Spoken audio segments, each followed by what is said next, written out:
bomoi namona te moto asala lokola yo oyo asala nyonso tomonaka na mokili oyo azali te akozala te bordele yo yamba masanzoli toye kobonzela yo papa na biso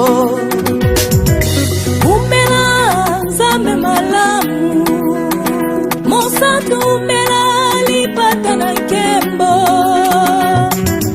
umela yo bongi na nkembo kola bilaka done dolio umela umela yo tsekali nzambe ekela dekeke yo tsekala nzambe yesu umela yo tsekali nzambe ekela dekeke yo tsekala nzambe oh yesu umela yo tsekali nzambe ekela dekeke yo tsekala nzambe mosantu umela yo tsekali nzambe yesu na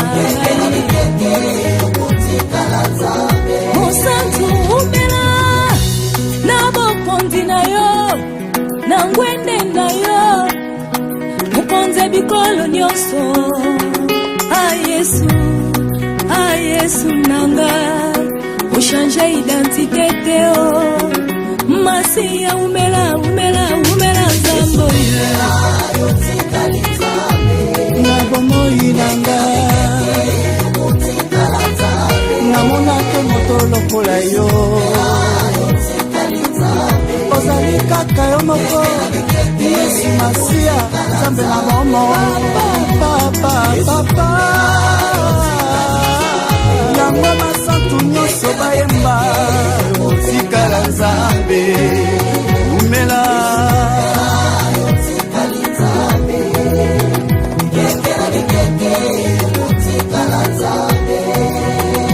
ata bakanginga miso pote namona te ata bakanginga monoko pote naloba te bakanginga matoi po ngai nayoka te motema na ngai etatoli ete ozali nzambe yawe nanga papa nanga okonjezali ya yo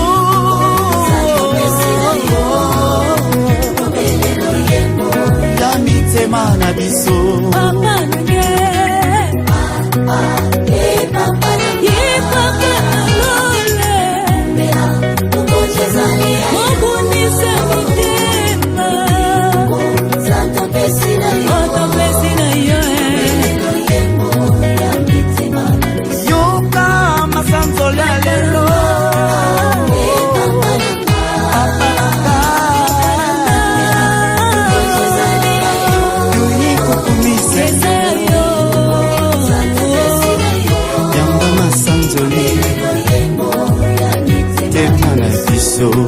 oh papa nanga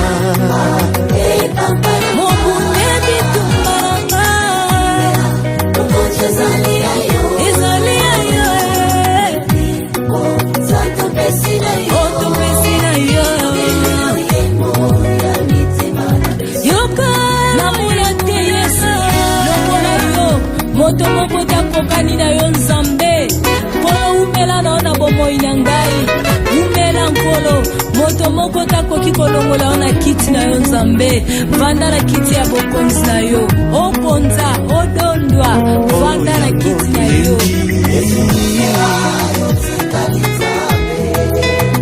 bikeke na bikeke yokotikala nzambe umela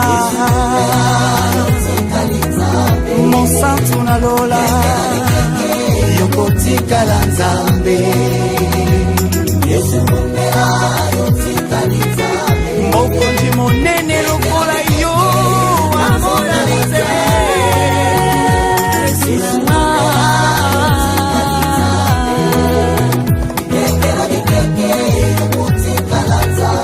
mosantu na lola. Shalom, shalom, bien-aimés dans le Seigneur Nzambé, Apambola Bisso, Iskatozwami. Que la grâce du Seigneur nous comble, et que toute bénédiction de notre Seigneur soit à notre faveur.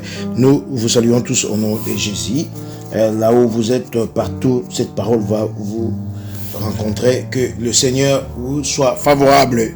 Merci encore, tous en direct, dans Michel du Rocher, dans moi, Oyoya, J.E., toujours sur les baptêmes, Nzambe Apambola, Olivier Mutombo, Nzambe Apambola, Bassan Nzambe Nyoso, intervenaka dans Michel du Rocher, Eza, chaîne Oyo, Ezo Sala, Makam Nzambe. Nous exhortons, nous prions, nous prêchons et surtout nous parlons de la part du Seigneur. Nous avons ce mandat bien aimé dans le Seigneur. Il y a Rolobela Makam Nzambe. Parce que la Bible dit toutes choses passent, mais la parole du Seigneur ne passera pas. Nous avons une vingtaine de minutes pour nous exhorter Mukepiko Bondela. Nous voulons parler sur le baptême. Je suis évangéliste Ogi Ntambi à partir de Dublin, Irlande. Que Dieu bénisse sa parole, que Dieu bénisse encore son serviteur. Nous avons Pambola, Yope Ozoyo Kabiso Eskozami, que cette parole écoute en bonne santé et que la face du Seigneur et la cachette liboso na yo omone yomi nzambe okuta nzambe. Alors bien aimé dans le Seigneur, nous avons vu sur totali ba leaflet na biso ba panneau publicitaire na biso. On dit toujours si on lance un thème tout le belaka sur Oeza bo zindo ya kati ya thème wana. Alors c'est vraiment extrait tiré dans Matthieu chapitre 28 verset 19 tina soukuna, là où Jésus-Christ parle na makabna baptême, aller baptiser ainsi de suite. Bien aimé dans le Seigneur, nous voulons ici lelo awa biso na ministère du Rocher ko développer baptême na anglo nzambe à Kosunga. D'abord quand le baptême ça a commencé quand? Et le baptême et le bini symboliquement c'est quoi et qu'est-ce que Dieu voulait dire? Et Netoyebi, selon Hébreux chapitre 10, verset 1, Ancien Testament, il y a l'ombre des choses à venir. Donc, dans l'Ancien Testament, il y a la figuration ou préfiguration, il y a baptême. Et dans le Nouveau Testament, c'est ce que nous faisons aujourd'hui. Moutou, Ayambi Yesu, a commis, né de nouveau, Aleki na baptême, Bakoti na Maï, Akufi na Yesu, Asekui na Yesu, a commis. Moi Nzambe akomi moko ya elanga Nzambe ou moko ya batu oyo bazoko hériter le paradis tout le royaume de ciel.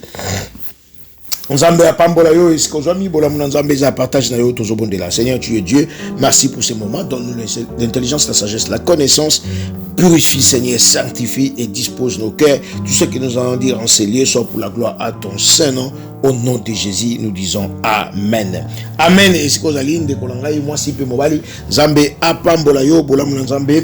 Et ça la partage ya vie na yo. Là où tu es, on peut que te dire merci vraiment pour le sacrifice yo ozo sala ya koluka ko mona ilongi Nzambe to koluka kokuta Nzambe. Bien aimé, ce que tu fais, le Seigneur va te rendre au centuple. Nzambe abo ça va bien fêter et surtout pour ta vie. Alors, c'est pour que tu hérites le royaume du ciel. C'est pour que na kota na lola. Donc je suis obligé, bien aimé dans le Seigneur, ya osa maloba Nzambe. Ici nous voulons parler à votre bonde na ndenge na biso ya romone la baptême. Ça a commencé d'abord, premier signe ya baptême, ça a commencé avec Noé. Alléluia. Tu as vu ce qui s'est passé? Mokile Salami, il y avait le péché qui a envahi le monde, où les gens ont accumulé péché sur péché. Et Nzambe attendait le but, alors, j'ai quelqu'un, Oyo, évangéliste dans l'Ancien Testament, parce que Noé c'est l'évangéliste, il commence à prêcher sur la fin des temps ou la fin du monde. Comme aujourd'hui, nous allons prêcher sur les choses qui vont venir bientôt. Alors Noé prêchait, il parlait. Et Dieu a vu que les gens étaient endurcis. Comme dans l'époque de Noé, les gens mariaient leurs filles. Alléluia. Les gens ne s'en occupaient pas de ce que Noé disait. Et Noé, et le bas prédicateur Moko, Noé à l'époque, on l'a pris d'un papa fou. Parce que Nakata le pas on a eu, papa dit que tonga bateau. Est-ce qu'il y a un ingénieur, un architecte, on ne sait pas. Mais une chose qui est vraie, Nzambe a comme ça un ingénieur, Moutou Azaki un ingénieur, puisqu'il est capable. Il monte ça et il moko mutu a opesa o maele a opesa ba atu. Alors Noé a vendu ça bateau te pour bateau c'est le bateau pour écouter ça qui banyama écouter biloko belé. Alors Noé sali bateau Et puis, il a prêché. Quand un détail monte, parce que c'est une question théologique. Il faut vivre ça 20 ans. Bon, c'est théologique, hein, c'est un débat théologique. Mais tout le monde, je passe ces versets-là ici, mais tout le monde, je crois que c'est Pierre qui parle ça. Patience, ça dirait 120 ans. Parce que Noé a prêché pendant 120 ans. C'est Noé, il a 500 ans, après 600 ans. Donc pendant 120 ans, il parlait. Et Dieu était impatient pendant 120 ans. Bon, c'est fini pendant 120 ans. Donc, on a un débat théologique, chacun a son opinion. Mais sur la Bible, au monde, il y a des opinions aussi contraires qui prouvent que Esa n'a pas signification. Alors, Noé, il a prêché pendant 120 ans. Il parle. Alors, nous avons coquille. J'en ai marre. Alors, Noé prend tes fils. Noé et moi, tes fils, 3. Et puis, ça fait 8 personnes. Oyo, et Seigneur, beaucoup de bateau, beau décoller, Nabanyama. Nous allons lire 1 Pierre chapitre 3, verset Tobandanango. Ok, là aussi prêché en esprit en prison. Ok, Tobandanango, dans verset 20. 1 Pierre chapitre 3, verset 20, rapidement. Qui autrefois aurait été incrédule lorsque la patience de Dieu est prolongée. Au jour de Noé, pendant la construction de l'arche dans laquelle un petit nombre de personnes, c'est-à-dire 8, furent sauvées à travers l'eau. 21. Cette eau était une figure de baptême qui n'est pas la purification des souillures du cœur, mais l'engagement d'une bonne conscience envers Dieu et qui maintenant vous sauve. Vous aussi, par la résurrection de Jésus-Christ, verset 22, qui est à la droite de Dieu depuis qu'il est allé au ciel et que les anges, les autorités et les puissances lui ont été soumis. Voilà. Verset intéressant, c'est verset plus 21. Voilà, mais cette eau était une figure du baptême. Maï oyo nzamba betsekimvula pendant 40 jours, 40 nuits selon la Bible, surtout sur la Genèse. On va voir ça, ou on verra ça. Et ça qui image. Parce que Dieu parle dans la Bible imagé. C'est un testament autour, Hébreux chapitre 10, verset 1. L'ombre des choses à venir. Et c'est quelqu'un qui ne sait pas ça, biloko palpable, biloko physique, biloko qui dépasse l'entendement ya batu, biloko oyo, batu akala bakureka ko comprendre parce qu'il fallait utiliser biloko akala. Parce que dans le langage en Zambé, les gens font la théologie. Pour la discours en Zambé, dans le langage en Zambé, mutu, et c'est difficile pour à saisir. Et Nzambé, quelqu'un qui m'a posé une question, pourquoi Nzamba permet la guerre? Et Seigneur qui va guerre là, parce que l'image de la guerre est changée, et parce que la guerre, c'est pas un Robunda, État oyo contre État oyo, mais guerre, comme Paul le dit. Nous avons à combattre contre les principautés, les dominations. Donc, guerre, nous sommes musulmans, mais comme spirituel. Alors, tant que même quand on a le temps, on ne pas comprendre. Les gens comprennent parce que tout ça a deux figures. Ancienne alliance, la nouvelle alliance, mais tout ça a des difficultés à comprendre. Bon, autant voilà un peu ce que Dieu a fait. Cette eau était une figure. Tout ça, 1 Pierre chapitre 3, verset 21. Tout dans le Nouveau Testament pour te comprendre les Mbamoko. Cette eau, maï oyo, et betakimvula 40 jours, 40 nuits. Et ça qui une figure du baptême qui ne pas la purification des souillures du corps. Baptême mais l'engagement d'une bonne conscience envers Dieu. Alors Pierre a dévolé. Pierre il parle dans l'Ancien Testament et il explique dans le Nouveau Testament. À comprendre ce que j'ai mis. Alors, à ce que bien aimé dans le Seigneur, ce qui s'est passé dans le temps de Noé. Noé, vous les bêtis, Noé, avec cette personne, donc Noé, cette personne, ça fait 8. Babaniko nana kokendeti. Et si quand boîte, bateau qui est au Kangama, dans la montagne Arara, après 40 jours, 48, après, bon, connaissons cette histoire, ton côté à détail. Mais Pierre Alobi, c'était juste qu'on l'examine à maille comme une purification. Alors tout le monde ensemble Alexa peuple est dans maï les canamais rouges les canards Jourdain mais sur tant d'explications dans le Nouveau Testament au monde toujours c'est une forme à baptême forme ya relaxa mutu na zanzambe na relaxa mutu ke na sokolio na petolio. Alors tous on la biso na mystère du rocher sur le baptême tous on la baptême bien aimé pourquoi parce que mingi bakanisaka soka jui baptême ba kotier na mai abimi a kotilola c'est faux. Mingi bakanisaka soka jui baptême a komi asika akangi maboko azongi ni makaba yo sala et puis a kota lola po azo baptême c'est faux. Nous voulons pas de quoi dire des choses qui sont fausses na mitema na biso ou na makanisi na biso ndenge toyekola baptême. Yango tout le monde dans l'église même na réveil ça s'est fait. Muta tous apprécié ba passer baptême puisque soit koufi sans baptême ba okena li felo. C'est ce qu'on nous a enseigné que muta aujourd'hui baptême ta koufi ba okena li felo.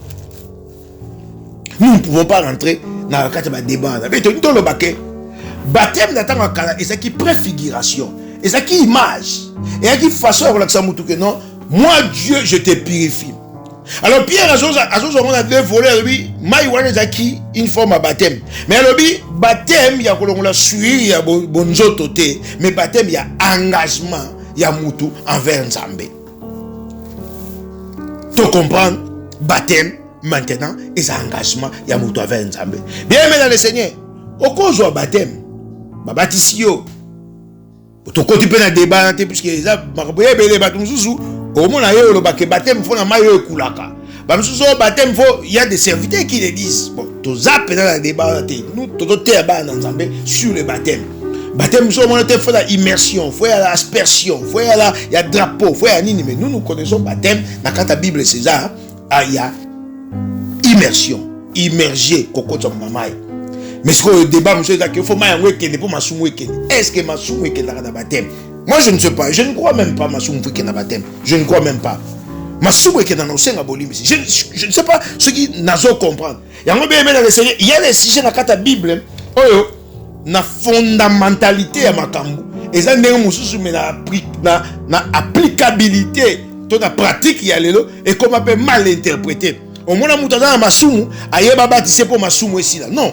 Masumu senga bolimbisi puisque tant on zo baptême si maintenant ko memaka masumu et Bible a dit soit baptême mais engagement mutu azozo c'est Pierre qui dit engagement d'une bonne conscience envers Dieu et qui maintenant vous sauve engagement yo rejoint baptême bien aimé au fait c'est la repentance babana on passe à baptême tout de suite après Yesu nata unini to le belango peut-être mikoloya bato bazo ba baptême ba Paul tang ba batisa et ba apôtre mususu il faut tout d'abord avoir une bonne conscience ya moment naka biso na réveil to batsa mikolo donc tout d'abord faut avoir la conscience que na yambi Yesu na zu engagement et na yebe ko to sala na changer vie allez ba olexer na mai donc olexer na mai bien le Seigneur ça ne change rien peut-être vous a choqué olexer na mai ça ne change rien si Jésus parle de baptême. Si aujourd'hui Pierre a expliqué sur le baptême, c'est juste changement, il y a vie. Ce n'est pas qu'au compte à la main qu'on bima, n'est changé yo. Ce qui est dit bon bien le Seigneur, mutunyo so aroya, a joué des baptêmes et puis a joué des mabé, a dit que non, narobi kanangai. Ça ne se passe pas comme ça. On enseigne la parole de Dieu, batuba comprendre le banzambe, basa la pressé, ya ko bon la mitema. Tant ba bon la mitema, ba lexi bon la baptême.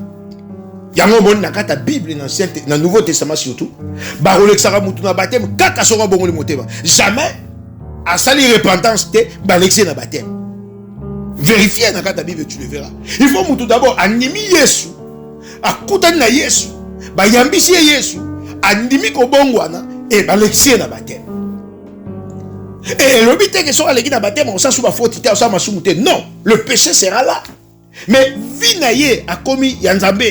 Il est devenu justifié. C'est pas maï qui est justifié, puisque l'eau c'est l'eau. Maï c'est maï, et l'eau c'est maï.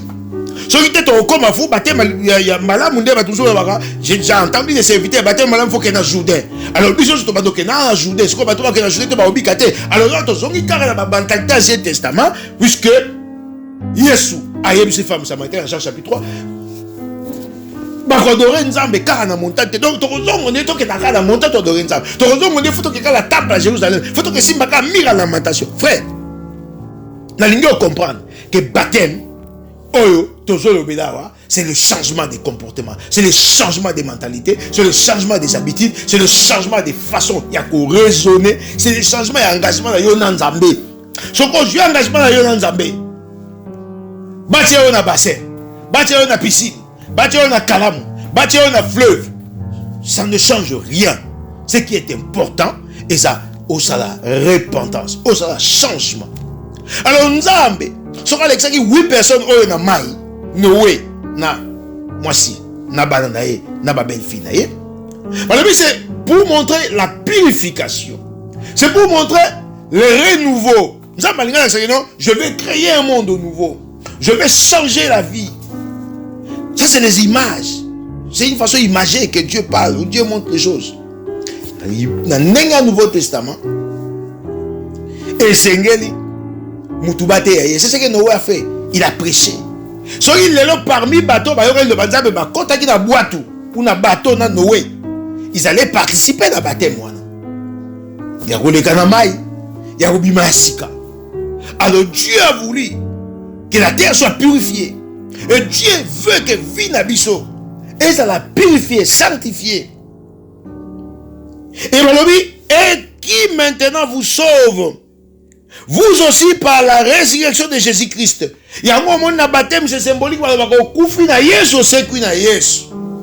Ce n'est pas bien aimé dans le Seigneur que ceux qui bâtissent en maille, paradis. Ça ne fonctionne pas comme ça. Au côté d'une alliance dans Nzambe, maintenant tu commences à cheminer dans la bonne Nzambe. Mais n'empêche, s'occuper au bungi. S'il y a des gens au besoin de baptême, mais ça va mokili. Donc tout le monde va bien aimer dans le Seigneur. Baptême, ce n'est pas synonyme. Il y a beaucoup de dans l'eau là. Je baptême au côté dans l'eau là. Tu as ma prédication, je suis baptême à Koufi Babé à dans l'eau là pour avoir baptême. On ne juge personne. Mais tout le temps à ma commis. Et l'acception que non. Seul. Kolanda Yesu. Kolikana Yesu. Peko yamba Yesu. Yango pespiso ndingisa ya okota na lola. Voilà ce que Dieu a voulu faire. Voilà ce que les baptêmes nous apportent. Baptême Yesu. Ondimi. Yambisio Yesu. Condition alliance par les baptêmes. Parce qu'il y a un des rubiks sayo. Et s'il était au tambolisco na Yesu. Si vous connaissez Rozonga. Pour Kamatayo, Akenayo, et pas Inatata. La ligne to bonne de ce qui est mieux. Parce que tu as le bédango, encore Mikole Kosé, et Zoya. Mais la ligne to bonne de là. Nous avons pas ma casse sur Zoami. D'abord, est-ce qu'on a Zoami? So na yebi nzambete na robonde na ba na yeba nzambe. So na côte na alliance dans nzambete na osenga na côte na alliance dans nzambe. So na leki na nous parle baptême te o ezali une bonne conscience envers Dieu. Donc engagement d'une bonne conscience. So na juste un engagement parce que il y a des chrétiens qui ne sont pas d'abord qui ne sont pas encore engagés. Mais ceux qui ont juste un engagement te na son engagement dans nzambe. Dans ce cas chrétien, tu pour les chrétiens, mais dans un engagement dans Nzambe. Na comment les souvenirs qu'on bonde. Est-ce que vous allez dans le Nzambe merci? Bana pas mbola Nzambe pour malam. Bana pas mbola Nzambe pour abongina kembo. Bana pas mbola Nzambe pour ko sakate. Bana pas mbola Nzambe pour la kate nimba kate. Pambola Nzambe pour zelonga basantu. Pambola Nzambe pour za mosungi malamu. Pambola Nzambe pour za mosikoli. Pambola Nzambe pour za moyenge beni. Pambola Nzambe pour poniyo. Na butu na lelo na poko lelo na tongo na lelo si que so écoute yo lidoba oyo bien aimé dans le Seigneur le Nzambe merci parce que le belinga sur le baptême le belinga sur ton alliance le belinga sur ma façon de marcher le belinga sur l'engagement d'une bonne conscience le belinga Nzambe esiko on a kangama na yo, esiko on a koma ya yo, esiko on a tambola na yo, esiko on a bila yo, esiko on a landa yo, pasi na bisengo, kozanga na kozwa, na kangama na yo, tangu nyonso nazalaka na yo, nzambe za malamu, bien moto moko apambola nzambe, moto moko akumisa nzambe, esiko zali bien aimé le nzambe za malamu, nzambe yo lekisinga par le baptême, nzambe yo lekisinga par l'alliance, nzambe yo lekisinga na kokufa na Yesu pe kosekwa na Yesu, tika ete nzambe na nguya, engagement na dozwa, ya une bonne conscience papa, ya kotambola na yo, papa yango nde kobikisa ngai, nzamba engagement na dozwa, Yesu na zo yamba, to Yesu na yamba, na bombo ina ngai, yango nde ekobikisa ngai, bolamu oyo Yesu asala kata bombo ina ngai, na ndimi yango, kokufa Yesu akufa na ekulusu, na ndimi yango, bikamo Yesu asala, na ndimi yango, pe mateo bateya ngai, na ndimi yango, na yambi yango, pe na leki na mai, po na yeba komi sanctifié, na yeba komi bulisama, na komi asika, na kotambola na yo, eza makasi na ngate, meza yo nzambe, alleluia, moto moko abandobondela, alo beza makasi na ngate, moto moko alo beza yo nzambe, moto moko alo beza batem tende kokotanga na lola, moto moko alo beza nde kaka koyamba Yesu, kaka ngolu na Yesu, alléluia. Nous sommes sauvés par la grâce au moyen de la foi, alléluia. Moto moko alo banzambe, ngolu na yo na bomo ina ngai, moto moko ayebi nzambe to banzambe salanga ngolu, moto moko pa yebi nzambe alo banzambe fulu kisasu ngolu kata bomo ina ngai, na konde koyeba yo, na tambola na yo, na bila yo, na zala alléluia, na zala pembeni na yo, na yo kaka yo, na tambola kana yo, alléluia. Oza nzambe na nguya, yo ndo kufa po na ngai, yo ndo sekwa po na ngai, osala ngai ya minene nzambe, ozali na nkembo, qui est à la droite du Père, alléluia. Oui Seigneur, tu es Dieu, alléluia. Oza nzambe na nguya, oza Yesu Masia, nazo pambola yo, parce que yo tindi recommandation, olobi o akobatisama akoza sauver, o akobatisama akoza condamné, o nzambe na bomoi, to pamboli yo, to kumisi yo papa, tikate Seigneur, o yo bongisi esalama na bomoi na biso, papa au travers baptême na yo, au travers papa ko kufa na Yesu pe ko sekwa na Yesu, nazo ya motuya, na koma ya sika, ekela mo sika, parce que Bible dit si quelqu'un est en Christ, il est une nouvelle créature, les choses anciennes sont démodées, sont passées, et toutes choses sont devenues nouvelles. Oh motomo kabondela, alors ba ete nga na kufa na Yesu, na sekwa na Yesu, ndenge na yamba Yesu, na koma ya sika, motomo kalo ba ete Dieu soit kaleleka, motomo kalo ba ete Dieu soit kaleleka, na komekela mo sika, na tambola kana Yesu, na vanda kana Yesu, quels que soient les problèmes, les difficultés, les complications, naza ya Yesu, naza renouveler, naza renouveler, naza ya sika, naza restaurer, naza régénérer, motomo kaloba, naza restaurer, motomo kaloba, naza changer, motomo kaloba, naza ya nzambe, motomo kaloba, naza sous la même personne te, motomoko loba nazanga ya kalate, motomoko loba na koma ya sika, motomoko loba na koma ya nzambe, motomoko loba na liaka na nzambe, na koma na ye moninga, na koma na ye ami, na tambola kana ye, motomoko loba butu na moi tozana ye alliance, motomoko loba naza ya nzambe, motomoko loba ngai nde na yamba nzambe, motomoko loba nzambe nda sala mutuya ya bomo na ngai, Yesu nda luka ngai, Yesu nda luka ngai, alléluia. Yesu nda ikoluka ngai na poto poto, asimba motema na ngai, ayambisa ngai ye na koma ya ye, alléluia, alléluia. Motomoko abondela, aloba nzambe merci pona pona ngai, motomoko aloba nzambe pona yo bien aimé, parce que là mutu yo sta koya pa ya nzambe azwa baptême, mutu yo sta koya pa ya nzambe ayamba Yesu, mutu yo sta koya pa ya nzambe asambela bien aimé za ngolu ko te pa ya nzambe, yango loba merci pona ngolu na yo, oh grâce na nzambe papa na bomo na ngai, ngolu na yo na bomo ya bana na yo, ngolu na yo papa yango esali ya motuya na bomo ya bana na yo, ngolu na yo ekokisi bikamwa, ngolu na yo ekokisi papa oyo mokili ekosala te, yango to pamboli yo, yango to kumisi yo, to netoli yo papa pona tango oyo pesi biso, pona moment to lekisi Seigneur na sela makolo na yo, merci pour l'alliance na yo, merci pour le bel biso na baptême, merci pour zo koba Seigneur na mois juillet oyo papa na mystère du rocher kolobela bana na yo pona baptême, yango to pamboli yo, to kumisi yo, to netoli yo, oza malamu papa obongi na nkembo, nzambe na nguya okosaka te, olalaka te, onimba kate, to pambolio papa, to kumisio. Merci pour Zanzambe, merci pour Salia Motuya, merci pour Bateli, merci pour Bundeli, merci pour Kokisi, merci pour Pesselonga, merci pour Peso Makoki à Koyeba yo, tant Bateli, Biso papa to Yebio, mais to Linko Kota Alliance na yo au travers baptême, to Leki na mai papa, to Kufi na yo, peto Sekwi na yo, yango Zanzambe, Okotika na Nzambe, Zona yo lo Kumu, Kumama na yo papa, Netolama na yo Seigneur, Sanjolama na yo papa, Elonga na Basantu. to pesi merci pour na oyo salim. Merci pour na oyo kokisi. Kumama papa netolama. Tikate bolamu eza la partage na biso. Oyo kangi moto Seigneur afongola te. Oza nzambe na nguya yo ndo bengi biso papa to koma ya yo Seigneur. Merci pour la tango to lekisi. Tikate bolamu eza la partage na biso na kombo na Yesu Masiya to pambolo pe to lobi. Amen. Tika nzamba pambolo siko zwami bolamu na nzambe eza la partage na yo nzamba pambolo Olivier Mutombo nzamba pambolo ba programme yoso oyo basa nzambe bazo bongsa à partir ya Brésil, Kinshasa, États-Unis, Irlande, France puis partout ailleurs dans Mystère du Rocher. Tika c'est mois-ci eza un mois de bénédiction, un mois d'enrichissement, un mois où nous allons encore apprendre beaucoup de choses de la part du Seigneur et que le Saint-Esprit nous soit favorable. Plein de bonnes choses. C'était évangéliste Ogi Ntambi à partir de Dublin. Que la grâce du Seigneur nous soit manifeste au nom de Jésus-Christ. Nous disons Amen. Bye bye.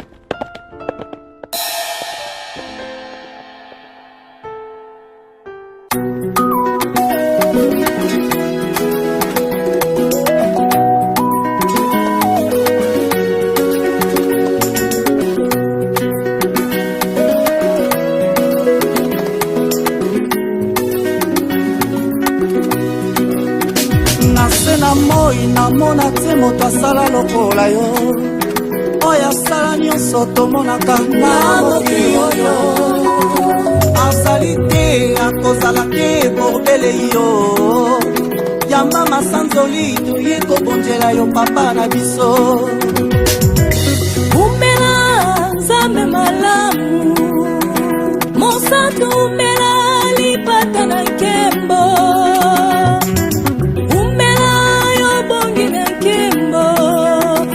bilaka done dolio umela umela yo tsekali zabe tekera de keke yo tsekala zabe Yesu umela yo tsekali zabe tekera de keke yo tsekala zabe oh Yesu umela yo tsekali zabe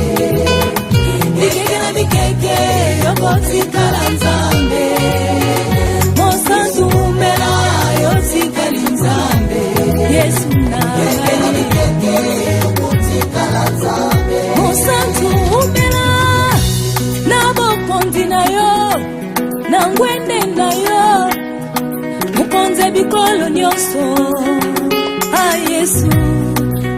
Yesu nanga change identité teo Masiya umela zambo yo tikali zambe na bomoi nanga namona ke moto lokola yo ozali kaka yo moko Yesu Masiya zambe na momo papa yango masantu nyonso bayemba otikala nzambe umela otikali nzambe keke otikala nzambe hata bakanginga miso poke na muna te ata bakanginga monoko poke na loba te bakanginga matui pongai na yoka te motema na ngai etatoli ete ozali nzambe yawe na nga papa na nga okonzi ezali ya yo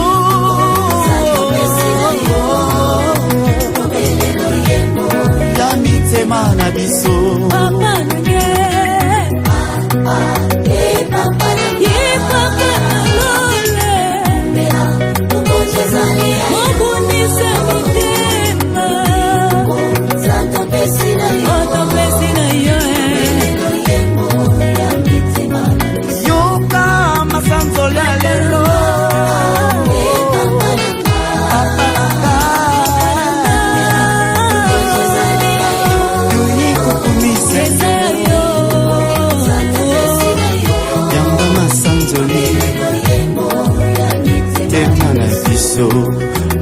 papa nanga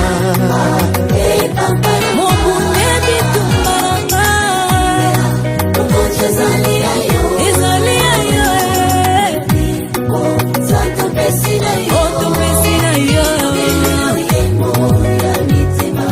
yoka namona te yesu lokola yo moto moko takokani na yo nzambe mpona umela na yo na bomoi na ngai umela nkolo moto moko takoki kolongola yo na kiti na yo nzambe vanda na kiti ya bokonzi na yo okonza odondwa vanda na kiti na yo